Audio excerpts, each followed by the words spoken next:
Hello students, welcome back to Alphos e-learning session 19. In previous session we discussed what is E1 elimination and what type of rearrangements are possible, how many products we are going to get, and also we discussed that Zaitsev or Sedgwick rule.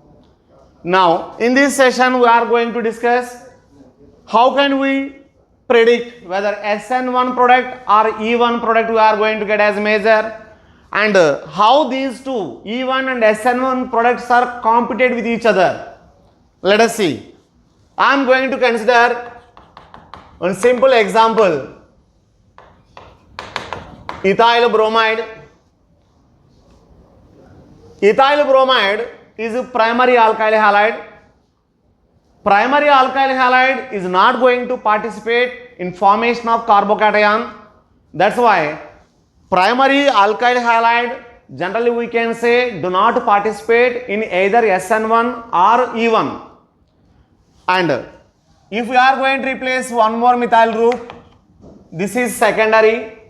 Obviously secondary there is a possibility for both E1 and E2. Similarly SN1 and SN2 with or without formation of carbocation, reaction proceeds either both elimination or substitution. If I am going to consider three alkyl groups here, this is what we call tertiary butyl bromide. Now this is our substrate. Tertiary butyl bromide preferably proceeds via formation of carbocation, means it proceeds generally for E1 or SN1 reaction.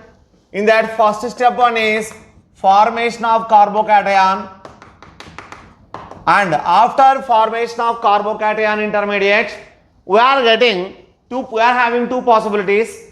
Upon this carbocation, base may come and attack or a nucleophile may come and attack. So until formation of carbocation, in previous session whatever we discussed, that rate determining step and also slow step, this one. So slow step, rate determining step, carbocation formation. And let us see here reactants energy, this one. And when it is converting into intermediate like tetrabutyl carbocation intermediate, here this one is a transition state 1, first transition state for formation of carbocation. And this energy what is called the activation energy, which we need to supply for reactant molecules in order to convert that reactant into intermediate tertiary carbocation. And after formation of tertiary carbocation, if the approaching one is a nucleophile like water molecule or H2O, whatever it may be, then what happened here? Formation of, say for example here C2H5OH alcohol I am going to consider, and alcoholic oxygen with electron pair it attacks upon positively charged carbon. Resultant we are getting CH3 taken thrice COC2H5 after deprotonation product, this one. See, until formation of this ether, here ethyl alcohol we are saying behaves as a nucleophile. When ethyl alcohol behaves as a nucleophile, there will be a formation of carbon oxygen bond. Formation of carbon oxygen sigma bond, it liberates more energy. Because of it liberates more energy, which product it is? Substitution product. SN1 product has less energy. I am repeating, because of intermediate formation for either E1 or SN1, intermediate remains same. After formation of intermediate, alcohol oxygen along with its electron pair attacks upon carbon, and when it attacks upon carbon positively charged carbon, there will be a formation of new sigma bond in between carbon and oxygen. Formation of a new sigma bond is strong bond, it liberates more energy. Because of it liberates more energy, we can say product molecule consists or product molecule possess less energy. That's why substitution product is here. And from this intermediate only, if we are going to draw elimination, means the same ethyl alcohol, and when we are going to provide heat energy also. As in previous session we discussed that at high temperature elimination product is measured, at low temperature substitution product is measured. So when we are providing heat energy also, it abstracts alpha carbon containing hydrogen with respect to the positive charge, and the CH sigma bond electrons are converting into pi bond in between the two carbon atoms.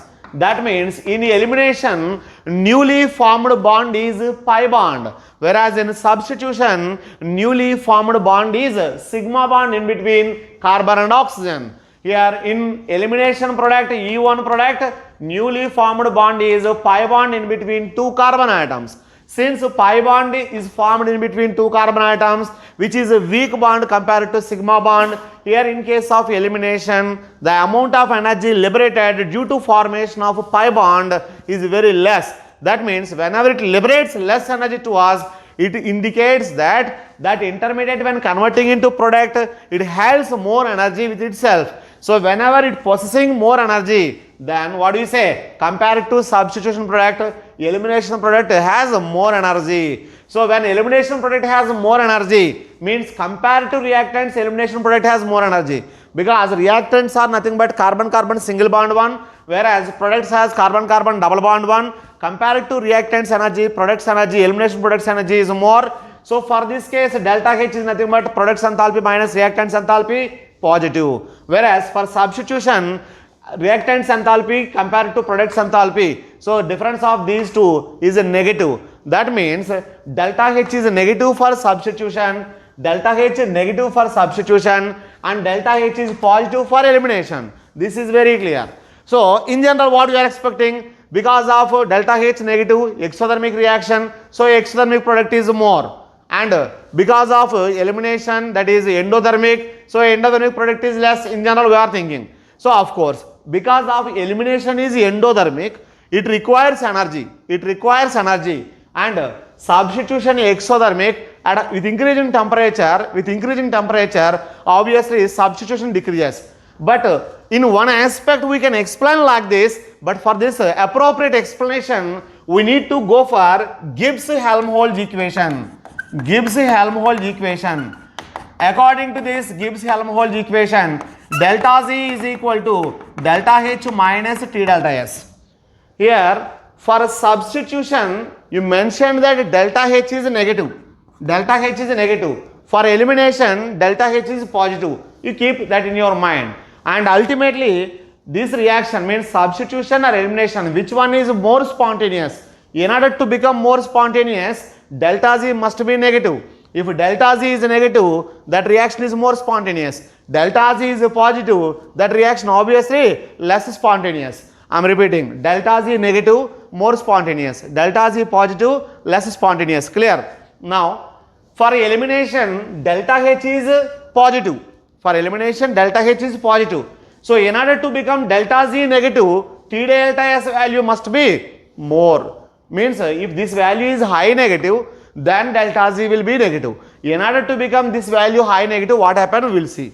Now here, as I mentioned, there are two products. In this case, elimination product, and we are getting HBr, substitution product, like that. So in case of elimination reaction, increase in entropy, means for elimination, delta S is positive. Because of number of moles of products are more than number of moles of reactants. For elimination, number of products are more than number of reactants. Whereas for substitution, number of moles remains same. That means delta S, we can say here it is not positive, and delta S is 0. So delta S 0 means T delta S value will be 0. So since delta H is negative for substitution, I am repeating, first we are discussing regarding substitution. For substitution, delta S is 0, means number of moles of products minus reactants is 0, and delta S 0, that's why T delta S value becomes 0. So ultimately delta Z value depends upon delta H only. Here delta H is negative, that's why substitution is spontaneous. This is clear. And for elimination, since delta S value is positive, because of more number of products we are getting, since delta S is positive, here delta S positive, T delta S value is positive, minus T delta S value is negative. Now this whole value is negative, but delta H value is positive. In order to make this reaction more spontaneous, we need to provide more temperature.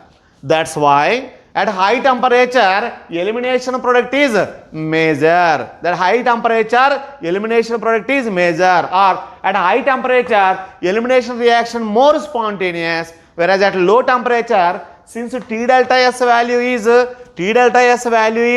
less compared to delta H, that means that value will be positive. So in such a case, non-spontaneous. That's why we also called this one is thermodynamic product. Elimination product is thermodynamic product. By applying heat, more and more amount you are going to get. Whereas kinetics is a fastly formed product. So at that temperature, at the given temperature, more appropriate, more fastly formed product is substitution product. So now SN1 and E1, these two ultimately depending upon temperature, in addition to whether it is acts as a nucleophile or base, whether it acts as a nucleophile or base. Beyond of that, here it depends upon temperature. And as in previous session we discussed that slow step is first step, formation of carbocation, and in that formation of carbocation, for elimination, base is not involved in rate determining step. So first step, slow step. In second step only base involved for abstraction of proton. So what happened here? Base is not involved in rate determining step. That means rate of elimination is independent of concentration of base. Whatever the concentration you are going to use, base concentration, ultimately it is independent. There is no use for that. And moreover, in the beginning only we discussed that formation of carbocation, tertiary alkyl halide is greater than secondary alkyl halide greater than primary than methyl. Hence, E1 elimination is more for tertiary than secondary than primary than methyl, because rate depending upon only ease of formation of carbocation, and the ease of formation of carbocation is tertiary is more. That's why rate of tertiary alkyl halide is greater than secondary than primary and than methyl. And here it is very clear, whatever the solvent which is more favor for formation of SN1, in other words, which solvent is more favor for formation of carbocation, in other words, which solvent is more favors for ionic mechanism, in other words, the solvent which has more dielectric constant, the solvent which is more polar solvent, the solvent which has more dielectric constant, more polar, more supports for ionic mechanism, that solvent is appreciably used for E1 and SN1 mechanism. For both same solvent we need to use. So polar solvents are preferable here. That's why we are using alcohol. At the same time, weak base we have to use, and here we need actually elimination product. For that, if we are using strong base, then it gives different reactions. And let us see few more examples regarding this E1 and SN1. Let us consider a secondary alkyl halide with adjacent carbon consists different alkyl groups methyl and phenyl. So first step, slow step, and rate determining step, formation of carbocation. For that, polar solvents required. Let us assume polar solvent only, formation of carbocation takes place, and this polar solvent favors for both SN1 and E1. Ultimately, we are getting secondary carbocation. Secondary carbocation. After formation of secondary carbocation, ring expansion rearrangement is possible. We discussed earlier. Secondary carbocation has to convert into tertiary carbocation. For that, possibility number 1, this methyl group has to migrate along with sigma bond pair of electrons, and possibility number 2, this phenyl group may migrate along with sigma bond electrons. So which group is going to migrate? That depending upon after migrating of that group resultant carbocation, in which case more stable. Suppose if a methyl migration happens, then we are getting carbocation like this, CH3C phenyl group and positive charge. Here CH, CH3, CH3. This one is tertiary and also benzylic. Tertiary and benzylic, which is more stable. Instead of that, if phenyl group migrates, you are getting only tertiary. By migrating phenyl group, you are getting only tertiary. By migrating methyl group, you are getting both tertiary and benzylic. So tertiary and benzylic is more stable. From here, you are getting two possibilities. One for SN1, another one for E1. Let us come here first SN1 product. Say ethyl alcoholic solvent and SN1 product. Here we are getting CH3C, OC2H5. Of course, here deprotonation also. Here phenyl group and CH3CH3.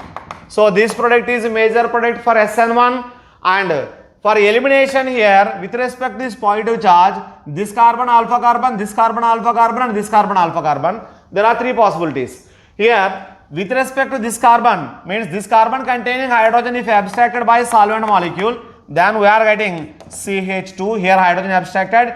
In between these two carbon atoms, double bond exists, double bond, and here phenyl and CH, CH3, CH3.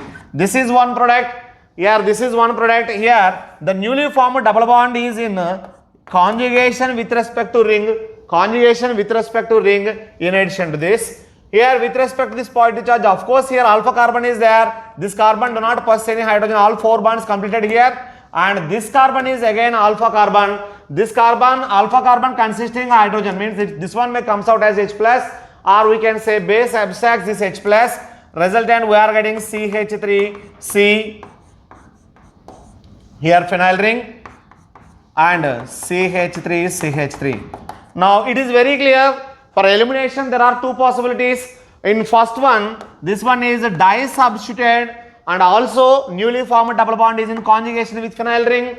And in second product also, this one is tetra substituted, methyl phenyl methyl methyl, both the double bonded carbon atoms attached to 4 alkyl groups. That's why this one we can say more substituted alkene. And in addition to that, here also newly formed double bond is in conjugation with phenyl ring. That means in both the products newly formed double bond is in conjugation with phenyl ring. So with respect to that aspect, there is no difference here. But with respect to number of alkyl groups attached, here double bonded carbon attached to 2 alkyl groups. Here this double bonded carbon atom do not attach to any alkyl group. Whereas in this product, this double bonded carbon atom attached to methyl and phenyl. Whereas here this carbon attached to 2 methyl groups. So this one we can say Zeiss-House product or Sage-Duff product. More substituted alkene, more stable. Why more substituted alkene more stable? How you came to know, sir? This one will be more stable. So alkene's stability mainly based upon heat of hydrogenation. So the heat of hydrogenation R2C double bond Cr2 is greater than. So heat of hydration means they are liberating more energy. They are liberating more energy, means the alkene which liberates more energy, that is highly unstable. Repeating, the alkene which liberates more energy during hydrogenation, it means that it is holding more energy. When it holds more energy, upon hydrogenation it is liberating to us. So such alkenes are less stable. And the alkene which is more stable, that one obviously liberates less energy. Now stability order, tetra substituted alkene is more than tri-substituted alkene. So R2C double bond CHR greater than di-substituted alkene. In case of di-substituted alkene, there are two possibilities again. RCH double bond CHR in this trans form is more stable than cis form. And one more di-substituted alkene R2C double bond CH2 greater than mono substituted alkene RCH double bond CH2 greater than CH2 double bond CH2. So here more the number of substituents, more the stability. At the same time, stability of alkene is inversely proportional to heat of hydrogenation. Stability of alkene is inversely proportional to heat of hydrogenation. Heat. So more the heat of hydrogenation, less the stability, or less the heat of hydrogenation, more the stability. So here this is stability order, and if you want to heat of hydrogenation, you need to reverse that order. Now let us consider bromocyclohexane. Bromocyclohexane. Here I am going to use C14 isotope. This one in first step, formation of carbocation, which is secondary carbocation. After formation of secondary carbocation, say methyl alcohol solvent. If it acts as a nucleophile, then the substitution product is this one OCH3. Here isotope remains same. This is SN product, SN1 product. And here CH3OH, if it acts as base, with respect to this positive charge, this hydrogen, both are alpha hydrogens. Either of the alpha hydrogen is going to abstract by solvent. Resultant, you are getting two products, elimination products. One is here both names are cyclohexene only, but in one product C14 isotope singly bonded with other carbons, and in another product C14 is doubly bonded with another carbon. So here two elimination products are possible, and you are getting only one substitution because of secondary carbocation is not going to rearrange to one more secondary carbocation. It remains as such. With respect to that secondary carbocation only, you are getting product only one substitution product. Now let us consider cyclobutyl methyl bromide or bromocyclobutyl methane. Bromocyclobutyl methane, this one first ionization, we are going to get carbocation. Obviously that is a primary carbocation. Primary carbocation. From this primary carbocation, what elimination product we are getting is here this one. Now primary carbocation, as we know very well, this one is highly unstable. Here ring expansion is possible. Earlier it was a 4-membered ring, now it turns to 5-membered ring. 1, 2, 3, 4, 5. So here 5-membered ring is possible here. 5-membered ring and 1 carbon bears positive charge. 5-membered ring, 1 carbon bears positive charge. And from this one, what product we are going to get? That is cyclopentene. That is one more product. Here one more possibility here. This by shifting of hydride. By shifting of hydride, we are getting one more possibility.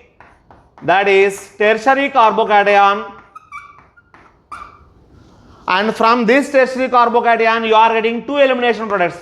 Here with respect to this one, this is alpha, either of these two carbons are alpha. Here both these alpha carbon atoms are in same environment, you are getting only one product with respect to these two alpha carbons. But this alpha carbon is different environment, that's why you are getting one more product. That is here you are getting double bond like this, and here in between these two carbon atoms or these two carbon atoms you are getting double bond. So what number of possibilities here? This one and this one remains the same. 1, 2, 3. There are 3 possibilities. Check out if any other possibilities are there. Any other products are formed. If we consider secondary iodide and the remaining 2 alkyl groups are methyl and tertiary butyl.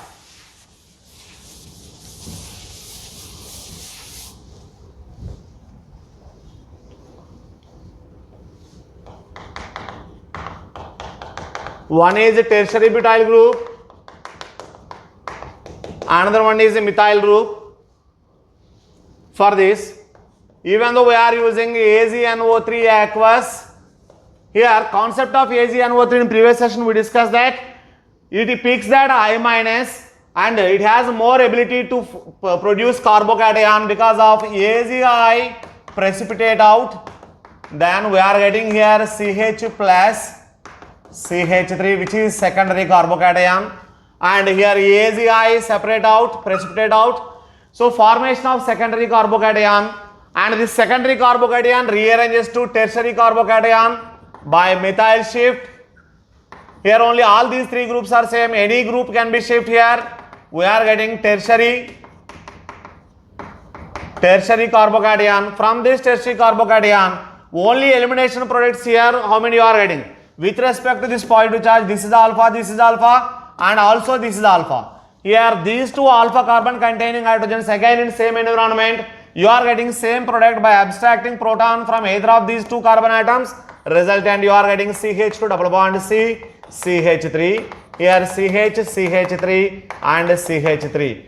And when it abstracts proton from this carbon, alpha carbon containing hydrogen, this one, then there will be a formation of double bond in between these 2 carbon atoms. Resultant we are getting tetra substituted alkene, and as we know that this one is a Zaitsev product or Sajow product. So which is more substituted alkene is more stable. Zaitsev's product or Sajow product. This is a more stable and a more yield major product, and this one is a less substituted product which is minor. Let us see this question. Here, both the methyl groups are in cis position. This one upon treatment with water and alcohol. So, what are the possibilities of products formed here? Means how many substitution and how many elimination products we are going to get. Let us see. First step is the formation of carbocation, and Br has to leave. And once Br left here, there is no difference in the stereochemistry of this carbon, methyl group containing carbon here, and here hydrogen remains as such. Now, here you are getting carbocation positively charged. For this one, ethyl alcohol, say C2H5OH, the C2H5OH nucleophile may come from either side, resultant you are getting two substitution products, and in one case there is no difference here at this carbon, no difference at this carbon, and at this carbon methyl group may comes as such, means earlier it was there on wedge line, and OC2H5 comes to dash line. This is one possibility. In addition to that, one more possibility here, methyl group may comes to dash line and OC2H5 may comes to wedge line. Of course, at this carbon there is no change, CH3 and H remain same. Now, if we are going to consider here, both the methyl groups are cis. Here methyl groups are trans. Here methyl groups are cis, methyl groups are trans. These two are cis and trans, we can say diastereomers. Here substitution products two are possible and both are diastereomers. And from here elimination products how many are possible? And with respect to this one, this carbon alpha, again this carbon alpha.